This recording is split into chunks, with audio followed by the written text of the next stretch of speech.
হযরত শাহজালাল আন্তর্জাতিক বিমানবন্দরে রয়েছেন সহকর্মী মনিরুল ইসলাম মিন্টু, তার সঙ্গে যুক্ত হচ্ছি সরাসরি। মিন্টু, আমরা যতটা জেনেছিলাম যে সকাল 9:30টার পরে ডাক্তার জুবাইদা রহমানের বিমানটি ঢাকায় অবতরণের কথা ছিল। এখন 10টা পার হয়েছে। এই মুহূর্তে আসলে বিমানবন্দরে কি দেখছেন, সেখানকার পরিস্থিতি আমাদের জানাবেন। এটি আমরা আসলে আগেই জানিয়েছি এবং চেষ্টা চলছে যে নতুন কোনো এয়ার অ্যাম্বুলেন্স সেটি সেখান থেকে রওনা করানো যায় কিনা। আমরা কিছুক্ষণ আগেই এখানে মিডিয়া সেলের সদস্য এবং আমরা বিএনপি পরিবারের আহ্বায়ক আতিকুর রহমান রুমনের সঙ্গে কথা বলছিলাম। তিনি এটি জানাচ্ছিলেন আমাদেরকে এবং সেই সঙ্গে তিনি জানিয়েছেন যে ডাক্তার জুবাইদা রহমান তিনি হয়তো 11টার কিছু আগে তিনি এই বিমানবন্দরে এসে পৌঁছাবেন। তো এখান থেকে সরাসরি তিনি হয়তো এভারকে হাসপাতালে তার শাশুড়িকে কাছে যাবেন এবং সেই ধরনেরই প্রস্তুতির কথা আমরা জেনেছি। এবং যেটি হচ্ছে যে বিমানবন্দর আসলে সকাল থেকেই খুব প্রস্তুত ছিল যে হয়তোবা যে বেগম জিয়া সকালবেলা কিংবা দুপুরের মধ্যে যাবে, কিন্তু যেহেতু এয়ার অ্যাম্বুলেন্স সেটি এখনও রওনাই করতে পারেনি, সেই কারণেই আসলে এই যে বিলম্ব সেটি হচ্ছে।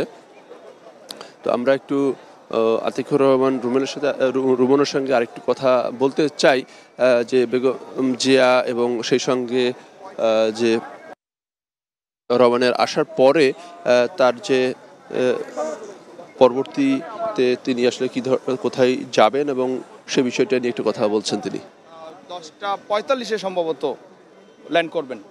10:45 ল্যান্ড করবেন।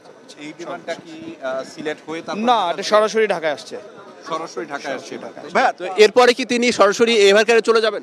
এখান থেকে এভারকারে চলে যাবেন। তারপরের কার্যক্রম কি হবে? ওনার কার্যক্রম সরাসরি উনি এখান থেকে বেগম খালেদা জিয়া যেখানে অবস্থান করছেন সেই হসপিটাল এভারকেয়ার হসপিটালে যাবেন। খালেদা জিয়ার না, এই তথ্য ডাক্তার জাহিদ দিতে পারবেন, তবে যান্ত্রিক ত্রুটির জন্য এটা ডিলে করছে এবং দেরি হবে।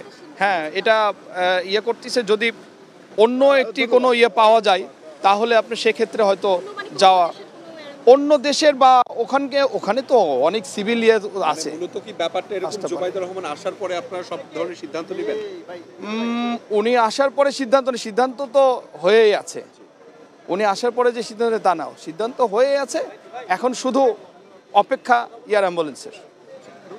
শুনছিলেন আতিকুর রহমান রুমেন, তিনি আসলে জানাচ্ছিলেন যে এয়ার অ্যাম্বুলেন্স সেটি আসলে পৌঁছানোর উপরেই আসলে বেগম জিয়ার যাওয়ার বিষয়টি নির্ভর করবে এবং সেই বিষয়টি আসলে বিএনপির স্থায়ী কমিটির সদস্য এবং খালেদা জিয়ার ব্যক্তিগত চিকিৎসক ডাক্তার এডিজেম জাহিদ হোসেন তিনি মূলত আসলে সেই বিষয়টি কোঅর্ডিনেট করছেন।